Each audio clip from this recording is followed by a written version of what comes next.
How to get back Reels to profile grid on Instagram. Hi everyone, this is Max. I hope you are doing great, so let's start without wasting time. First of all, open up your Instagram. Now tap on your profile.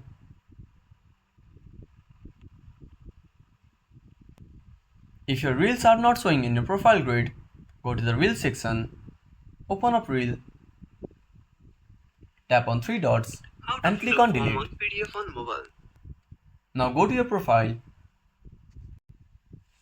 tap on three lines,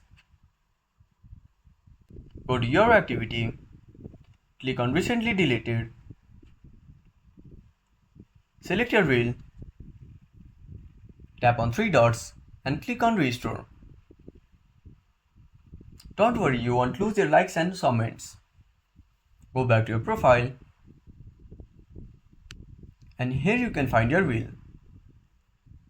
If it's not working, go back to Play Store, tap on the search bar and search for Instagram and make sure to update to the latest version. I hope this should fix the issue. If you found this video helpful, smash that like button and subscribe our channel for more awesome content. Have a burning question, want to search the topic? Drop down a comment below. This is Max signing off until next time.